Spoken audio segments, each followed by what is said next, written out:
खुद की 3 शादियां, 2 तलाक और 5 बच्चे।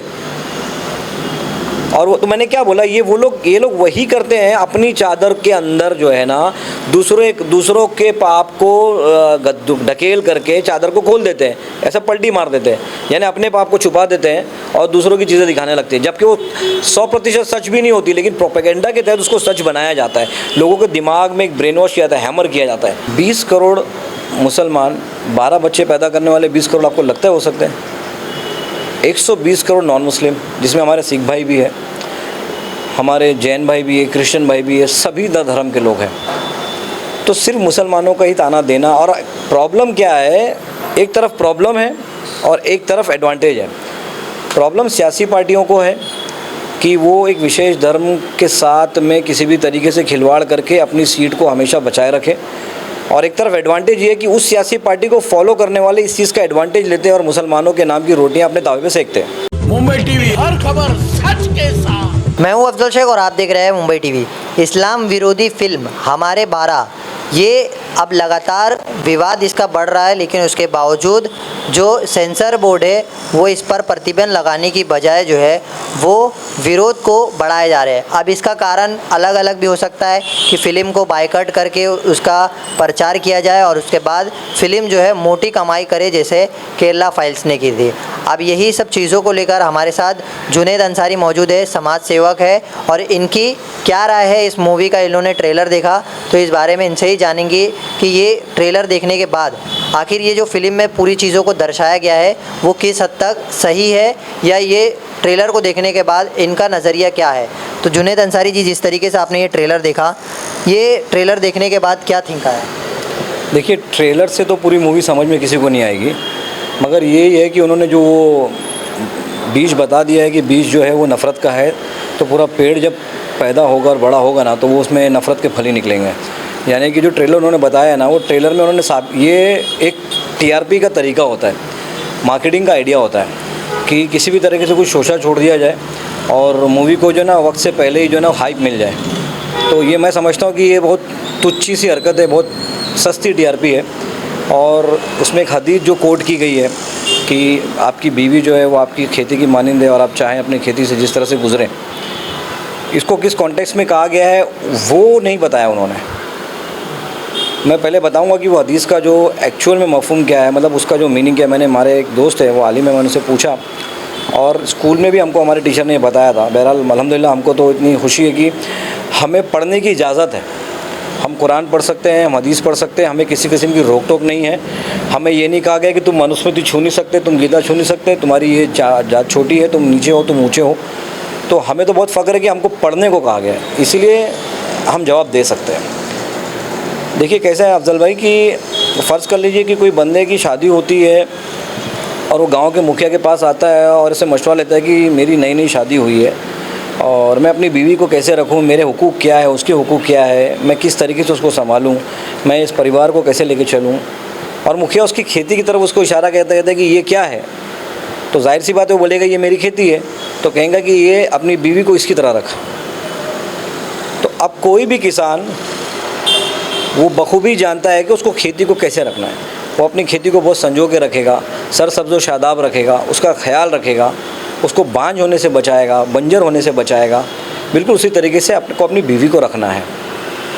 इसका मतलब ये नहीं कि 12 बच्चे पैदा करना है, सबसे पहली चीज़ तो ये।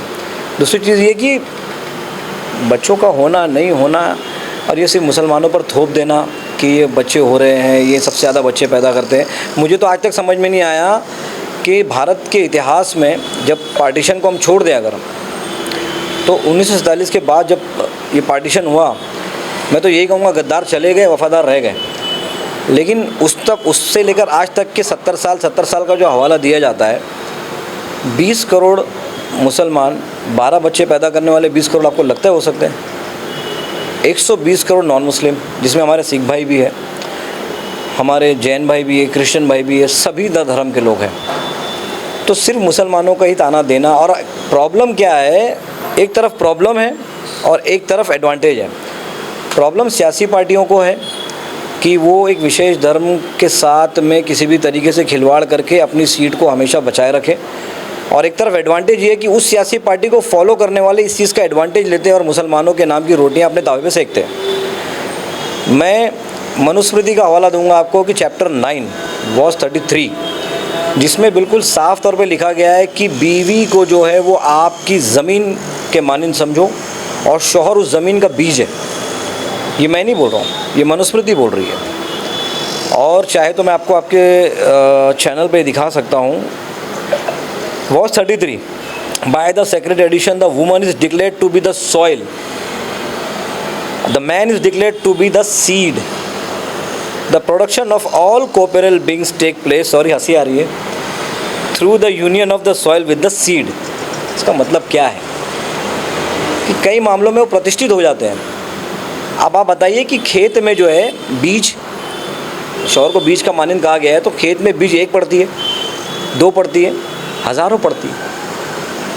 इस हदीस में जो हदीस कोड की ये मूवी में, उसमें तो ये नहीं कहा गया कि आपकी बीवी आपकी खेती की मानिंद आप चाहे जिस तरह गुजरो, और आगे ये थोड़ी कहा गया कि आप हज़ारों सैकड़ों जितना हो सके उतने बच्चे पैदा करो।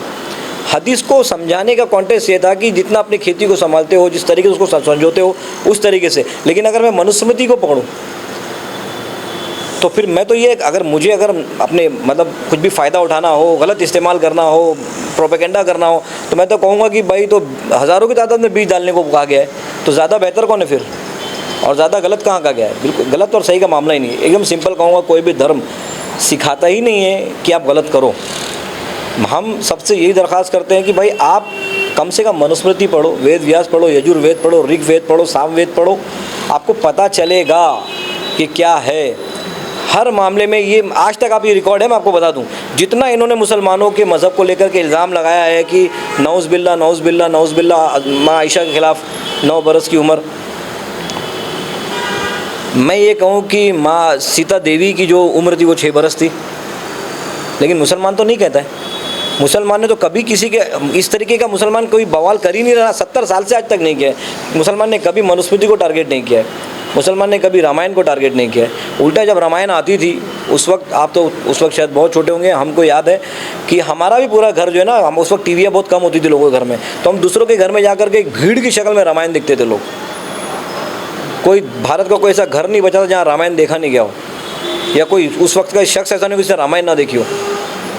रामायण आने के बाद पता चला कि राम जो थे वो कितने प्रतिष्ठावान थे, राम जो थे वो कितने सरल स्वभाव के थे, राम राज्य किसका होना चाहिए और कैसा होना चाहिए, बिल्कुल उसी तरीके से इस्लाम ने भी पेश किया। तो हमको पता चला यार इनका मज़हब में भी तो वही लिखा है, यानी इंसानियत को जो है ना सबसे परे रखना नहीं है, इंसानियत को सबसे आगे रखना है। ये जो फिल्म में एक्ट्रेस है या एक्टर है, ये तमाम लोगों का क्या लगता है कि कुछ होगा बैकग्राउंड, या ऐसे ही वो ब्लेम करते जा रहे हैं? मैं सबके बारे में नहीं कहूँगा। अनु कपूर एक फेमस स्टार है, तेज़ाब मूवी आपने देखी होगी, तो उसमें चाय वाला बना है वो, अच्छा एक्टर है, बहुत अच्छा एक्टर है वो। हाल ही में उसके साथ स्कैम भी हुआ अभी एक, उसका कोई पैसा खा गया। और होता है ना कि जैसी नीयत होती है वैसा बरकत होती है। तो जब दो लोग आप अपनी नीयत में खोट रखोगे तो आपको कहीं ना कहीं कोई ना कोई चोट तो पहुँचाएगा, कर्मा तो आता है। बहरहाल अनु कपूर साहब ये मूवी कर रहे हैं, जा करके इसकी मार्केटिंग कर रहे हैं और बड़ा सीना चौड़ा करके, उनको उसमें ऐसा समझदार इंसान को ये काम नहीं करना चाहिए था कि भाई पहले उनको रिसर्च कर लेनी चाहिए थी। वो बहुत अच्छे एक्टर है, मुझे ऐसा लगता है कि उनको रिसर्च करनी चाहिए थी कि स्टोरी जो ये मुझे दी गई है, ये स्टोरी में सच्चाई कितनी है, मेरे इमेज पे क्या असर पड़ेगा आगे चल करके। वो भाई साहब वो मूवी कर रहे हैं, खुद की 3 शादियाँ, 2 तलाक और 5 बच्चे, और वो तो मैंने क्या बोला, ये लोग वही करते हैं, अपनी चादर के अंदर जो है ना दूसरों के पाप को ढकेल करके चादर को खोल देते हैं, ऐसा पलटी मार देते हैं, यानी अपने पाप को छुपा देते हैं और दूसरों की चीज़ें दिखाने लगते हैं, जबकि वो 100% सच भी नहीं होती, लेकिन प्रोपेगेंडा के तहत उसको सच बनाया जाता है, लोगों के दिमाग में एक ब्रेन वॉश किया जाता है, हैमर किया जाता है। उसको देखना चाहिए नहीं? देखिए, देखना नहीं देखना, ये हमारा जो देश है ना, लोकतंत्र है, यहाँ पर जब पिक्चर रिलीज़ होती है तो सेंसर बोर्ड होता है, उसके लिए सेंसर बोर्ड को चाहिए कि वो ऐसी मूवीज़ को जब आती है, उनके पास स्टोरीज़ आती है, वो चाहे कोई भी स्टोरी हो, मैं ये नहीं बोल रहा हूँ कि जो मुसलमानों के ख़िलाफ़ हो, चाहे वो हिंदू धर्म के ख़िलाफ़ हो, चाहे किसी भी के ख़िलाफ़ हो, जो इस देश की एकता और अखंडता के ख़िलाफ़ मूवी आती है या कोई सीरियल आता है या कोई स्टेज शोज़ आते हैं, सेंसर बोर्ड या उसके जो भी जिम्मेदार हैं उनका फ़र्ज़ बन जाता है कि पहले उस चीज़ को देखें, परखें और उनके स्कॉलर से इस चीज़ की तस्दीक करें कि भाई ये सही है या गलत है। इससे देश का माहौल हमारा बिगड़ना नहीं चाहिए। और जो रही बात मूवी देखने या नहीं देखने की, देखिए मूवी मेरे हिसाब से मैं तो नहीं देखने जाऊँगा, क्योंकि ट्रेलर से मुझे समझ में आ गया सब झूठ है, तो मैं झूठ देखने क्यों जाऊँ? मैं ऐसा प्रोपेगेंडा देखने क्यों जाऊँ कि जिसको देखने के बाद जो है ना मैं किसी चीज़ से शर्म करूँ या मैं किसी से नफ़रत करूँ। वो काम ही नहीं होना चाहिए। ये सब काम आज के तारीख में, देखिए अभी मैंने देखा, अभी हमारे पंत प्रधान आदरणीय मोदी जी ने कहा कि गांधी जी को उस वक्त तक पहचाना नहीं गया था जब तक कि गांधी जी की मूवी नहीं आई थी। एक शोषा छोड़ा गया है कि आप मूवी देखो, सब लोग जो भी आए, चाहे वीर सावरकर की आए, चाहे वो हम दो हमारे 12 आए, चाहे वो किसी भी किस्म की मूवी आए हो, उस मूवी को आप देखो। ये पंत प्रधान ने घुमा कर, इसको ब्रेन वॉशिंग बोलते हैं। लेकिन वो ब्रेन वॉशिंग के चक्कर में उन्होंने भी ऐसी हरकत कर दी, ऐसी बात बोल दी जो बोलनी नहीं चाहिए, कि गांधी जी को कोई नहीं जानता था जब तक कि उनकी मूवी नहीं आई थी। सर 1930 में ही टाइम्स मैगजीन के फ्रंट पेज पे थे वो बोलते कि मूवी आने के बाद उनको जाना गया। टाइम्स मैगजीन के फ्रंट पेज पे उस ज़माने में आना, और उस ज़माने के बड़े बड़े लीडर्स यूरोप के हो, चाहे वो ब्रिटेन के हो, चाहे वो यूएसए के हो, उन्होंने गांधी जी को कोट किया है अपने स्पीचेस में अपने मुल्कों में। क्या बात करते हैं आप। लेकिन प्रॉब्लम क्या है कि हमारे देश की कुछ ऐसी प्रजाति है जो पढ़ी लिखी नहीं है, और उनके लिए गूगल ने एक आसान कर दिया है कि ऐसा बटन दबा के मुंह से टाइप करो और मुंह से बोलो और गूगल पेश कर देता है। और गूगल पेश करता है और उसमें झूठी हिस्ट्री आप डालते रहो तो गूगल इनको वो दिखाता रहेगा। और दूसरा, उनको स्कूल में डाल दिया गया है व्हाट्सअप की, वो व्हाट्सअप यूनिवर्सिटी के ज़रिए पढ़ते हैं और उसी को सच मान लेते हैं, और फिर चले जाते हैं कि राणा जी ने गर्दन कटा के 1 लाख लोगों को मार दिया। ये तमाम जो चीज़ें थी इस मूवी को लेकर, एक अपना राय जुनैद अंसारी जी ने दिया है, और इस मूवी को लेकर ये जो तमाम इन्फॉर्मेशन दी गई है, इसको आपको भी सोचने समझने की ज़रूरत है। और मूवी अगर आप लोग सिर्फ ट्रेलर देख करके पूरी जज कर लेते तो कहीं ना कहीं आपको इतिहास भी जानना बहुत ज़्यादा ज़रूरी है, क्योंकि इन्होंने जिस तरीके से बताया कि व्हाट्सअप यूनिवर्सिटी या गूगल पे फेक प्रोपोगंडा, वही देख करके सच मानने की बजाय जो है वो आपको सही पूरी तरीके से रिसर्च कर लेनी चाहिए। एक सॉरी मैं आपको काट रहा हूँ, मैं रिक्वेस्ट करूँगा आपके चैनल के माध्यम से कि हमारे हिंदू भाई, हमारे हिंदू बहनें, हमारे हिंदू बुज़ुर्ग, मैं उनसे रिक्वेस्ट करूँगा, आपका पैसा ज़ाया मत कीजिए। फिल्में होती हैं एंटरटेनमेंट के लिए, उसको देखकर टेंशन लेने के लिए नहीं होती है या किसी से नफ़रत करने के लिए, वो एंटरटेनमेंट है। तो ऐसी मूवी देखिए जो आपको एंटरटेन करे। और ये बात याद रखिए कि जब आप इंडिया गेट पे जाएंगे ना, तो जो शहीदों के नाम लिखे हैं ना, आज के दौर के जो नफरती चिंटू जो आपके दिमाग में गलत फहमी पैदा कर रहे हैं, उनसे सवाल पूछिए कि इनमें आपके दादा परदादा का नाम है क्या। हिंदू मुसलमान सब ने मिलकर लड़ाई लड़ी देश के लिए और देश को लेकर चले 70 साल तक। आपके पास मुसलमान हीरो भी दिखे हैं आपको, हमने हिंदू हीरो भी देखे हैं। हीरो रियल हीरो नहीं। मैं वसीम अकरम की बात नहीं कर रहा हूँ जो पाकिस्तान भाग के जो गद्दार कौम वहाँ से भागी थी पाकिस्तान। मैं यूसुफ पठान की बात कर रहा हूँ। मैं ऐसे रियल हीरो की बात कर रहा हूँ जो हिंदुस्तान में हिंदू मुसलमान सिख ईसाई सब निकले। तो मिलजुल कर रहिए भाई, बहुत हो चुका। अब देश को आगे बढ़ाना है, बेरोज़गारी को ख़त्म करिए, शिक्षा को बढ़ाइए और देखिए वापस से देश सोने की चिड़िया बनेगा।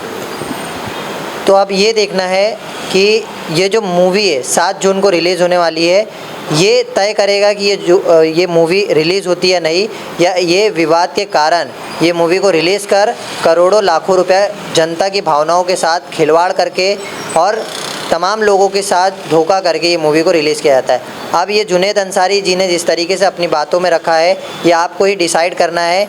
एक पुरुष ने अपनी बात को रखा है, हम लगातार महिलाओं की प्रतिक्रिया बता रहे थे, लेकिन इनके एंगल से आप सोचिए कि कितना इस मूवी को अलग तरीके से प्रोपोगंडा बनाकर इस्लाम के विरुद्ध दिखाया गया है। कैमरामैन नावेद कुरैशी के साथ अब्दुल शेख, मुंबई टीवी।